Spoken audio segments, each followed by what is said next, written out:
nasanga ba commissioners abamu nga talina na wateeka ntebe kutuula nga mujjudde files mujjudde empapula abamu bazirinnyako kuli abalala bazituulako kwegamba ekintu nina ebifaananyi bingi kubanga ekintu ekimu toyinza nakinyumya okujjamu ng'okirabyeko naye kati wenjogerera ate ng'oluusi ne documents zaffe wansi mu basement enkuba bw'etonnya ng'amazzi gagendamu kati ne tugamba nti nno kino tekiri sustainable naye wano wenjogerera records zonna ezo tuzikozemu archives zigenda mu archive center yaffe National Archives Center Mulago kati feno eziddako zonna zigenda kubeera electronic ng'era buli omu alina space bulungi ne documents ezimu nga zibula endala baziggyako zipage endala bazigyamu eziri very critical ne zibula kale enkola eno gye tuleese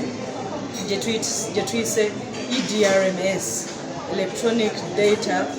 Document Records Management System yegenda okutuyamba okulungamya ebyenkola mu administration yaffe egenda kuyamba ku service delivery tubeere nga okugamba tusingawoko we tubadde mu ngeri gy'okuddukanya emirimu gyaffe era nga tukendeeza ne ku nsimbi ze tukozesa tuyambiddwako ekitongole ekya ministry ya ICT ne National Guidance batuyambye nnyo tuyambiddwako USAID era nabo tubeebaza tuyambiddwako Infosystems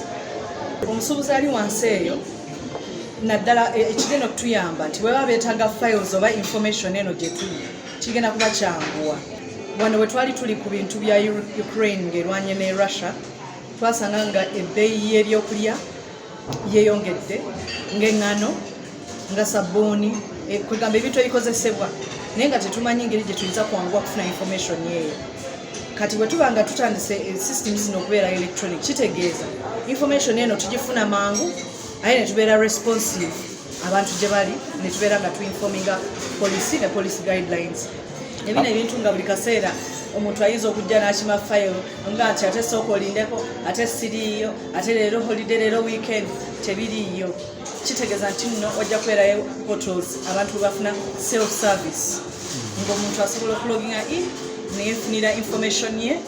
n'abeera ng'asobola okulaba biki ebigenda mu maaso ministry yaffe era byongera okutangaza ministry ebeere nga buli omu amanyi ki ekigenda mu maaso kyongeza transparency etaddeko omutimbagano gwegenda okukolerako okulaba